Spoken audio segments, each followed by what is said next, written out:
disagree. It's almost like when we first met. Oh, I don't care, it's getting too late. I want you and I can't wait. Don't wanna spend a minute without you. I know you feel the same. So come on, give me love.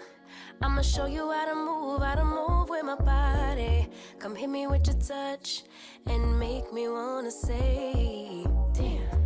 And yeah, you know what's up. Ain't nothing I won't do for your body. So give me all you got right now. I know I'm yours, baby. So come give me love. You know you're mine, baby. So come give me love. 나는 요즘에 20대들이 도대체 정치를 보면서 무슨 생각하는지 정확하게 잘 모르겠고 관심이나 있나 싶었는데 관심이 있는 것 같긴 한데 그러나 너무 좀 이기적인 거 아니냐. 그리고 뭐 우리 세대는 예컨대 뭐 한 번 어느 세력을 지지하면은 그래도 뭔가 문제가 있어도 좀 일관성 있게 지지하는 편이었는데 너무 이렇게 왔다 갔다 하는 것 같기도 하고 그래서 20대들 도대체 지금 정치에 20대가 참여하는 것에 대해서 어떤 생각을 가지고 있고 또 어떤 생각으로 참여하고 있는지 나는 한번 그런 게 듣고 싶어요. 정치에 관심 많은 성훈이부터. 이렇게 할당. 관심이 많은가 보지? 그러니까 뭐 청년들이 왔다 갔다 한다라고 표현을 하셨지만 다르게 이거를 긍정적으로 바라보면 청년들이 계속해서 판단을 내리고 있다라고 보면 좋을 것 같아요. 아니 근데 나 그 얘기한 이유가 예컨대 무슨 어떤 그 정치라는 건 이념을 지향하거나 어떤 가치를 지향하거나 그러는데 너무 자신들의 이익 중심으로 너무 판단하는 것 같다. 그런 느낌이 있다는 거지, 내 얘기는. 그러니까 이게 어떤 청년들에게 있어서는 어떤 이념이라는 것이 이제 없는 시대고 과거에는 우리가 어떤 냉전 이후에 우리가 받았던 영향이 있고 그리고 뭐 민주화 운동을 하면서 어떤 정의의 세력과 악의 세력의 구분이 확실했다면 이제는 모두가 다 똑같이 나쁜 사람들이기 때문에 아니 잠깐 왜 나빠? 정치하는 애다 나쁘다고 생각하는 거야? 아니 뭐 그가 우리가 어떤 종교적인 선과 악을 나누기보다는 이 사람이 결코 어떤 법의 선상에 있어서 100% 이 사람은 안전할 것이다 라는 생각을 이제는 안 하는 거죠. 저 사람도 흠이 있고 이 사람도 흠이 있고 모두 다 흠이 있는데 법적으로 정치적으로 봤을 때 그렇다면 나에게 조금 더 많은 이익을 가져다 줄 수 있는 그리고 그것이 어떠한 신념이 되어서 그럼 나는 이 사람이 훨씬 더 낫다라는 결정을 매 선거 때마다 내리게 되는 거라고 저는 보고 있고요. 그것이 어떤 청년들에게는 정치적인 효능감으로 작용을 하기 때문에 내가 찍은 사람이 내가 됐다. 그 후보가 됐다. 그러면은 내가 이거를 내 이익에 따라서 내가 투표권을 행사했을 때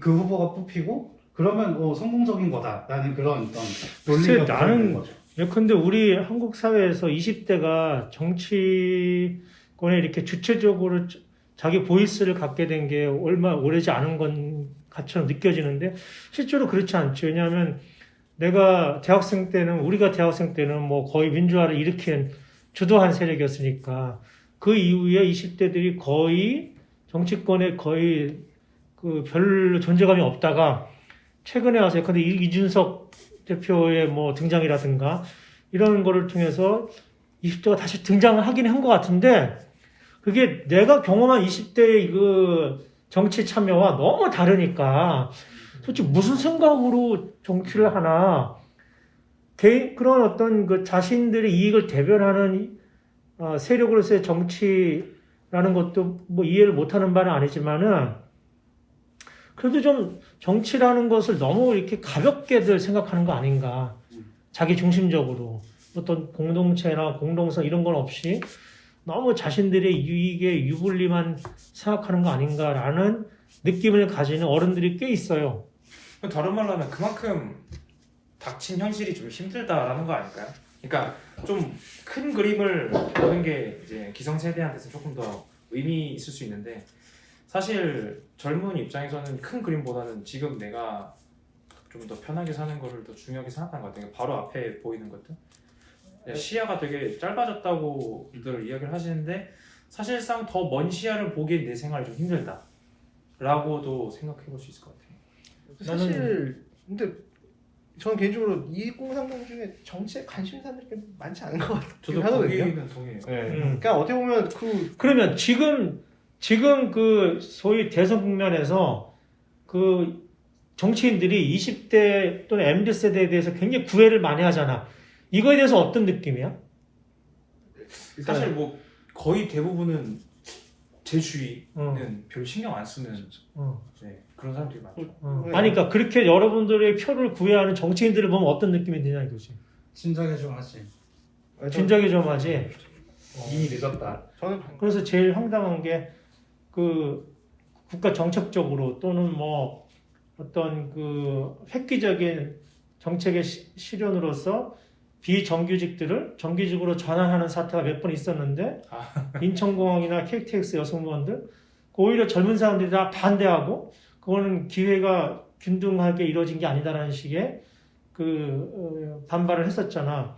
나는 그걸 어떻게 보냐면은 마치 송파에서 왜 특수 장애인들 그 학교 지으려고 하는데 지역 주민들이 반대해서 못 지었잖아. 그것과 뭐가 다르냐는 거지.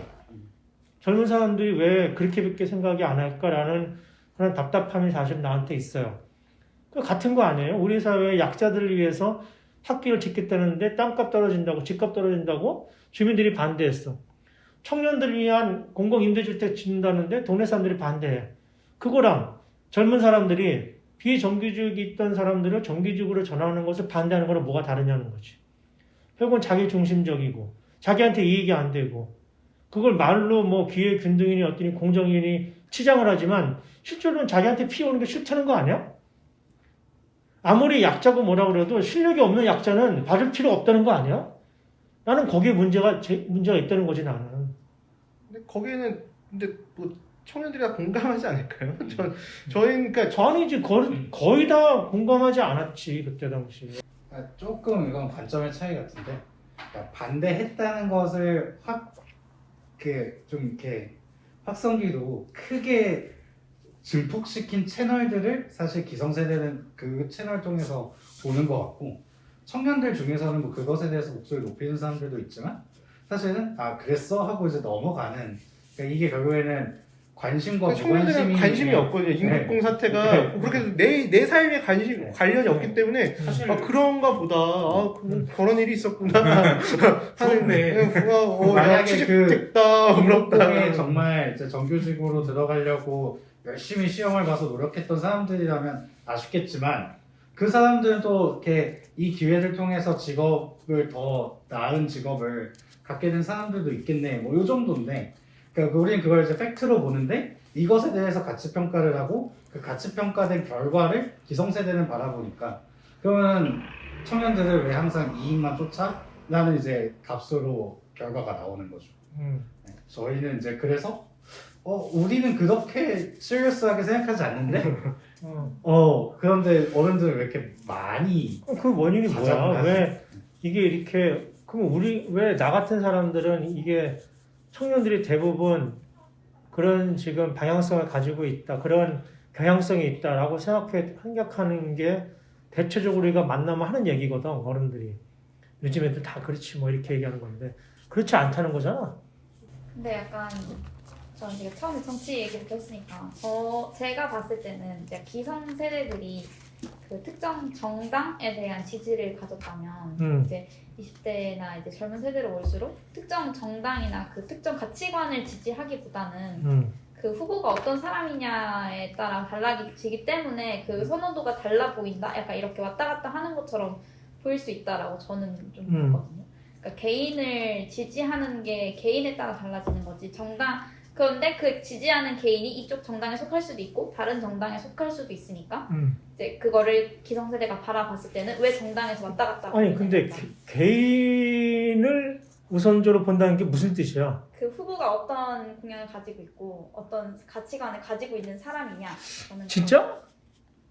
그걸 본다고? 그러니까 특정 정당을 무조건적으로 우선시하지는 않는다. 저는 그렇게 생각해요. 사실 저희한테 기성세대는 정당 우선주의라는 그런 또 인식이 어. 있거든요.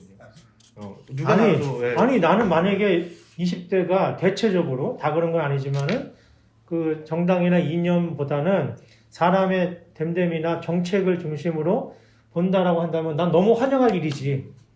왜냐하면 그게 정치적 발전이니까. 근데 20대가 정말 그래? 20대가 정말 사람을 보고 평가하고 그래? 근데 뭐 어쨌든 후보가 나오고 할 때 정책을 보긴 하죠. 근데 뭐 그게 이제 어떻게 보냐에 따라 다르긴 한데 각자의 룰이 다르니까. 예컨대 뭐 네. 누가 싫으니까 다 이쪽 뭐 이런 거 아니야? 진짜? 차악을 고르는 것 같아요. 최악보다 차악 고르기. 그렇죠. 청년에 대해서 무언가 대안을 그러니까 그게 뭐 탁월했든 안 했든 그렇죠. 대안을 제시했다. 그리고 이 사람이 뭔가 연구를 해왔구나.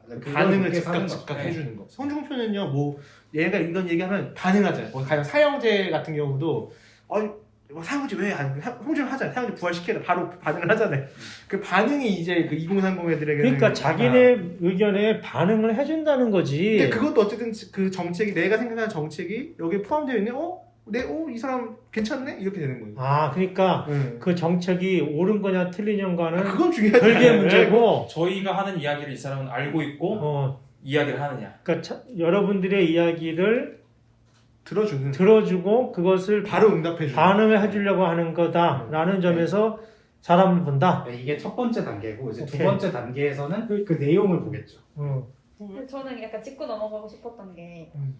그러니까 정치에 참여할 수 있는 권리를 후보자들이나 시기가 주는 게 아니라 개인의 여부에 따라 달라지는 건데 어떻게 보면은 이제 우리가 관심을 줘서 너네가 정치에 참여할 수 있게 됐다처럼 보이는 게 저는 그거는 좀 아니라고 생각해요. 주도권이 20대에게 있는 거지. 네. 여러분에게 있는 거지. 정치인들에게 주도권이 있는 게 아니라는 점에 대해서 좀 명확하게 하고 싶다. 그런 거잖아. 근데 실제로 나는 그런 메커니즘이 그렇게 돌아가는지는 의문이야. 실제로 정치인들이 여러분을 얼마나 도구적으로 활용하고 있는가는 뭐 뻔히 보이거든, 나한테는. 근데 실제로 그런데, 그래서 그 틈에 또 20대나 30대에 정치적 야망을 가진 애들이 또 그 물을 타잖아.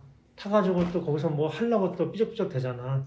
그러니까 그런 거가 뭐 어쩔 수 없을 수 없는 거지만은 그런 걸 보면서 과연 20대들이 내 감수성으로 친다면은 예컨대 기왕에 20대가 정치적 보이스를 얻었으니까 이제는 좀 주체적이고 그 하나의 정말 그 새로운 대안적 정치 세력으로서 청년 정치가 본 그라운드에 좀 진입하면 좋겠다라는 게 내 바람인데 지금 이렇게 가는 것은 어른들이 만들어 놓은 그 판에 그냥 구색을 맞추기 위해서 하나씩 이렇게 올려놓는 듯한 느낌밖에 없는데 그거에 그냥 반응을 하는 게 아닌가라는 느낌을 나는 지울 수가 없는 그런 의심이 있어.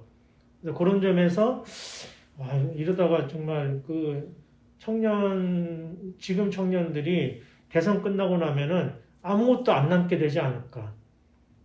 더 이상 별로 의미가 이제 청년들을 갖다가 뭐 할 일이 없는 거지. 지나고 나면은. 근데 그렇게 안 되려면은 조금 더 주체적이고 조금 더 청년이 조직적으로 뭔가 예컨대 뭐 청년 유니온이 있잖아. 근데 그런 청년 유니온이라고 하는 채널을 통해서 정치 세력들과 대등하게 의견을 주고받으면서 양당에다가 보이스를 넣는다든지 이렇게 갖고 TO를 공적으로 따내가지고 청년 정치 세력이 조직화를 해서 정당에 어떤 그 몫을 따낸다든지 이런 식이 아니고 지금은 너무 자극적이고 너무 이렇게 흔들리기 쉬운 표심밖에 아닌 것 같아서 과연 이게 청년들이 원하는 정치일까라는 생각을 이제 나는 하게 된다는 거지. 뭐 청년들이 원하는 정치를 하고 싶어도 시간이 없어요, 청년들. 그러니까 왜냐면 취업 준비하기 바쁘고. 그러니까 제가 할 때는 이거는 구조의 문제인 것 같긴 한데 어쨌든 기성세대 때는 어쨌든 취업은 되는 시대였다고 저는 얘기를 많이 들었어가지고 뭘 해도 내 취업은 됐다. 근데 지금은 뭘 해도 취업이 안 되니까 일단은 그게 해결되지 않으면 뭐 어떤 뭐 연합을 만들든 뭘 하든 흐지부지 될 수밖에 없는 것 같아요. 그리고 아까도 이제 이 대선이 끝나고 청년들이 와야 되지 않을까 얘기하셨는데 저는 그 반대인 게 어쨌든 기성세대는 그 군사 독재라는 어쨌든 상황이 있었잖아요. 정말로 이건 정말로 주치로 일어날 수밖에 없는 상황이 있었고, 일제 치하 때도 일제 치하에서 엄중한 상황이 있었고, 근데 지금 제가 봤을 때는 그렇게까지 우리의 삶을 뒤흔들어 놓는 엄중한 상황이 아니라 그냥 다원화된 사회 같아요. 근데 만약에 대선이 끝나서 혹시나 대통령이 뭘 잘못했거나 뭐 이렇게 하면 청년들은 충분하게 또 조직하고 일할 수 있는 힘이 충분히 있는 게 저희는 청년이 생각하거든요. 네. 그러니까 그런 아주 지속 가능한 조직적 힘은 과거처럼 그런 형태는 아니더라도 필요에 의해서 템포럴리 그때 자신들의 입장을 제기하고 반응을 이끌어내려고 하는 그런 욕구는 여전히 있는 거다. 저는 그게 대한민국 민주주의의 가장 큰 성과라고 생각하거든요. 촛불 집회 때도 그랬고. 근데 이게 조금 더 생각해볼게요. 청년의 특성이기도 해요. 일시적이라는 거. 한번 탁 치고 들어가고 끝나면 빠졌다가. 근데 이제 그게 나같이 이제 여러분이 보기에는 꼰대 세대라고 할 수 있는데 내 세대에서는 그게 되게 부정적인 이미지가 있는데 그걸 부정적으로 볼 게 아니라 지금 그게 여러분 세대의 기본적인 라이프 스타일로 객관적으로 중립적으로 봐줘야 된다는 그런 의미인데 그게 머릿속으로 알면서도 대부분의 이제 익숙해온 방식이 아니다 보니까 아마 공공의 적이 있으면 오랫동안 모이지 않을까.